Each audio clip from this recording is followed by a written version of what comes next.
এ নীল ধ্রুব তারা, এ স্বপ্ন দিশাহারা, এ রাত জেগে লেখা কবিতা, আজ এই শুভ দিনের উপহারে, আজ এই শুভ দিনের উপহারে দিলাম তোমার। শুভ সকাল, গুড মর্নিং সবাইকে। আমার আরও একটি নতুন ব্লগে তোমাদের সকলকে স্বাগত জানাচ্ছি।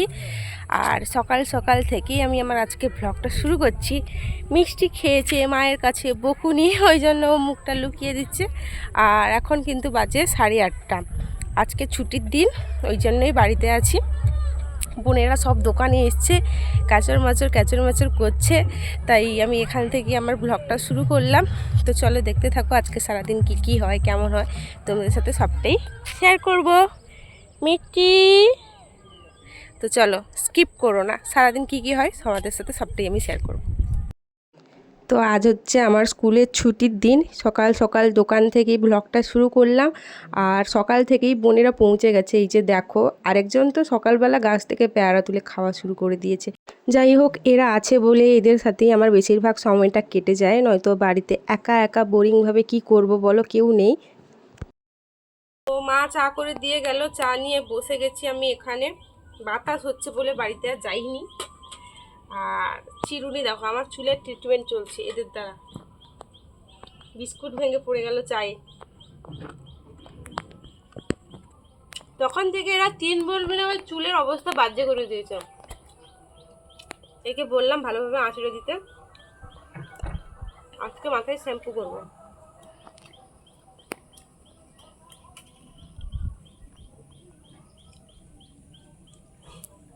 তো চলো দেখতে থাকো, চাটা খেয়ে নে, মাথাটা আঁচড়ে নিয়ে আবার কথা বলছি। এটা হচ্ছে আমার বড় বোনের কাণ্ড। ওকে দিয়ে ব্লগ বানাতে দিলে এরকমই হয়, আমাকে না দেখিয়ে ও পুরো পরিবেশটা দেখাচ্ছে। যাই হোক, ব্লগটা কিন্তু ভালো বানিয়েছে, বেশ সুন্দর বানিয়েছে। এখন 10:30টার বেশি হয়ে গেছে সকালবেলায়। আর অনেকক্ষণ দোকানে বসেছিলাম বলে মাকে বললাম মুড়ি মাখিয়ে নিয়ে আসতে। আর বাপি যেহেতু কাঁথি গেছে, ভাই টিউশন গেছে, কেউ নেই বাড়িতে, ওই জন্য আমি দোকানে বসে আছি। তাই দোকানে বসে মুড়িটা খাচ্ছি। এটা আমার আর মায়ের মুড়ি। তো বাপি এলে মা রান্না করতে যাবে। দোকান থেকে বাড়িতে চলে এসেছি। আর বাড়িতে গাছে চিচিঙ্গা হয়েছিল, ওটাই কেটে ধুয়ে দিচ্ছি। চিচিঙ্গাটা ভাজা হবে। আর আজকে ছিল কিন্তু রাখির দিন, পূর্ণিমার দিন। এটা অনেক পরে ব্লগটা পোস্ট হচ্ছে। ধারে বসলাম, একদিকে বসছে ভাত আর একদিকে বসছে কিন্তু কুমড়ার ঘন্ট, চিংড়ি মাছ আর মটর দিয়ে, কাঁচা মটর। আর এদিকে আমি চিচিঙ্গা কেটে ধুয়ে দিলাম। আজকে বেশ অনেক রান্নাবান্না আছে। কি মাছ আছে মা? কাটা পোনা মাছ নিয়ে এসছে বাজার থেকে।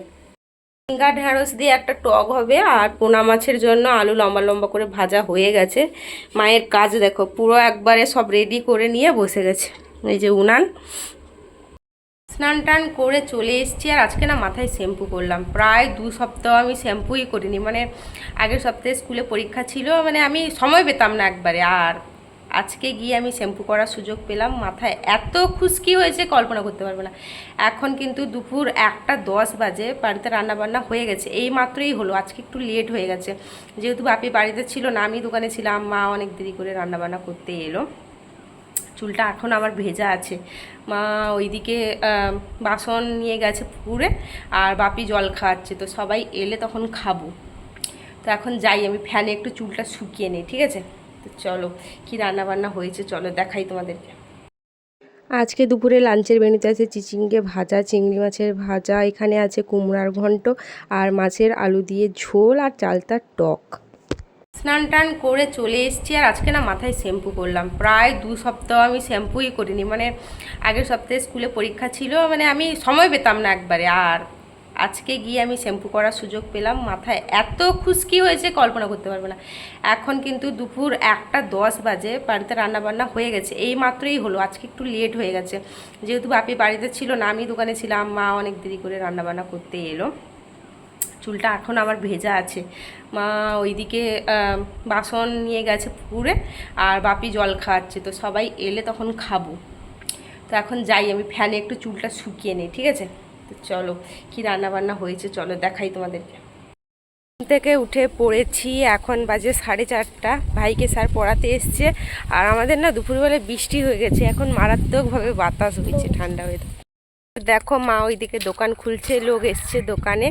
আর বলতে না বলতে এই তো চলে এসছে। আমি শুয়েছিলাম, এই ডাকলো আমাকে যে দিদি উঠো, বাইরে ভালোভাবেই বাতাস হচ্ছে। আমি তো জানলা টানলা বন্ধ করে শুয়ে গেছি বৃষ্টি হওয়ার পর। তারপর যে এরকম ওয়েদার, বাতাস হচ্ছে, এগুলো কিছুই জানি না। তো এলাম উঠে, এখনও মানে চোখ মুখে ঘুম টুম ছাড়েনি আর কি। তো বিকালে রাস্তায় বেরিয়েছি। আর এখানে বোনেদের কাণ্ড দেখো, ও তো পেনের ক্যাপ দিয়ে নখ বানিয়েছে। ওদের ট্যালেন্টটা দেখো, কিভাবে নখ বানাতে হয় ওরা জানে। যাই হোক, ওরা খেজুর পাতা দিয়ে কিছু একটা খেলছে, যেটা ছোটোবেলায় আমরাও খেলতাম, এই যে দড়ি টানাটানি। আমার তো দেখে ছোটোবেলার কথা মনে পড়ে গেছে, এমনকি আমি বোনেদের সাথে খেলেও ছিলাম। আর আজকে বাড়িতে পুজো হওয়ার কথা ছিল, কিন্তু পুজোটা হয়নি। কেন হয়নি সবটাই আমি তোমাদেরকে বলবো। এখানে রাস্তার পাশে উচ্ছা গাছ লাগিয়েছিল, এখানে উচ্ছা একটা ধরেছে। এই উচ্ছা গাছ থেকে আবার উচ্ছা চুরি হয়ে গেছে, আবার এখানে একটা ধরেছে, বাচ্চা একেবারে ছোট। চুরিও হয়ে যায় আমাদের এদিকে।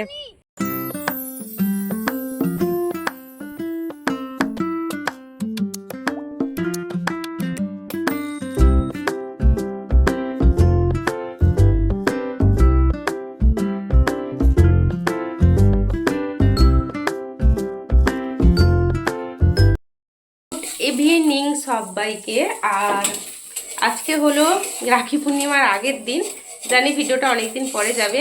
আজকে আমাদের এখানে নিয়ম আছে, পূর্ণিমার দিন পূর্ণিমা পুজো তো হয়, সাথে গরুকে পুজো করা হয়। আমাদের বাড়িতে যেহেতু পূর্ণিমা পুজো হয় না, কিন্তু গরু পুজো হবে পূর্ণিমার আগের দিন। মানে আজকে পূর্ণিমা আছে, কালকে রাখি পূর্ণিমা, তো আজকের দিনে সন্ধ্যাবেলায় গরু পূজা হবে। এই জন্য কিন্তু গরুকে যেমনভাবে পূজা করা হয়, রাখি দিয়ে ফল টল প্রসাদ করে, পিঠা করে, অনেক নিয়ম আছে। গোয়াল ঘরে গিয়ে আমাদের পুজো করতে হয়। ওই জন্য মা কিন্তু গরুর পিঠা করছে, চলো তোমাদের দেখাচ্ছি কেমন হয়। এটা গরুর পিঠের ব্যাটার, এটা হচ্ছে গরুর পিঠের ব্যাটার, চালের ব্যাটার, আতপ চালের। আর গরুর জন্য পিঠা কিন্তু ঘি দিয়ে হচ্ছে, ঘি দিয়ে চাল দিয়ে গরুর গুড় পিঠে। ফল প্রসাদ কাটা হয়নি, পিঠা হচ্ছে।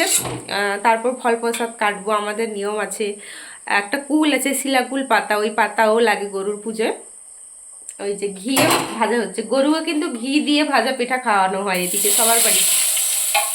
তোমাদের সাথে সবটাই শেয়ার করবো। এখন ফল প্রসাদ কাটতে হবে, তো এখন সব কেটে টেটে নেই, তারপর গোয়াল ঘরে যাবো, গরুকে সিঁদুর টিঁদুর লাগিয়ে গরুর পা ধুয়ে তোমাদের সাথে সবটাই দেখাবো আমি আজকে গরু পূজা কীরকম করা হয়।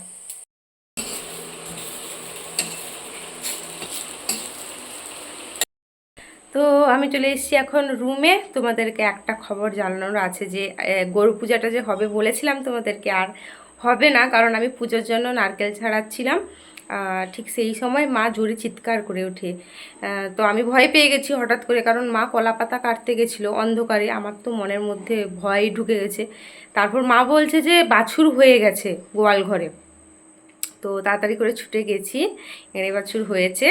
আর যেহেতু বাছুর হয়ে গেছে, তো নিয়ম অনুযায়ী পুজো হবে না। ব্রাহ্মণ ঠাকুরকেও ফোন করা হয়েছে যে বাছুর হয়ে গেছে, যেহেতু গরুর বাছুর হয়ে গেলে কি হয়েছে, অসুচ পড়ে গেছে, তো ওই কারণে পুজো আর হবে না, পুজো করা যাবে না।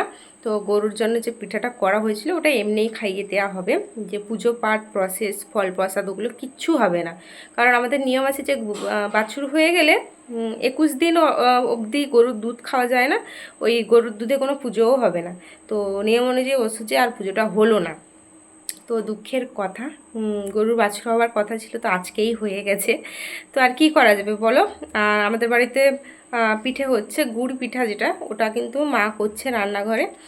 তো আমি এখন রান্নাঘরে যাই, একটু হেল্প করে দিই, আর কি করব। তো চলো, গরুকে আমি এমনিই রাখি পরিয়ে দেবো একটা কাল সকালে, আর তোমাদেরকেও বাছুরটা আমি কাল সকালে দেখাবো, কারণ এখন গোয়াল ঘরে মানে তেমনভাবে আলো নেই, সদ্য বাছুর হয়েছে।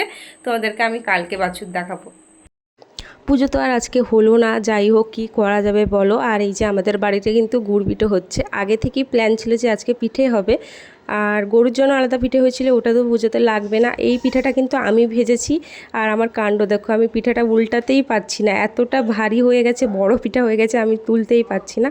আর আমার কিন্তু গুড় পিঠা ফেভারিট, কার কার ফেভারিট অবশ্যই কিন্তু কমেন্ট করবে। তো এই হচ্ছে আমাদের বাড়ির নতুন ছোট্ট সদস্য, এর নাম দেওয়া হয়েছে কিন্তু রবিবারে জন্ম হয়েছে বলে। আর আমি গোয়াল ঘরে গেছি তার পরের দিন। গরুটা এত কিউট হয়েছে, এত কিউট হয়েছে, এই যে দেখো ওর আরাম লাগছে, আমি যে ওকে হাত দিচ্ছি। আর এই হচ্ছে বাছুরের মা, মানে আমাদের বাড়ির গরু, যার নাম মৌলু। তো যাই হোক, এটাই ছিল কারণ আজকে পুজো না হওয়ার জন্য।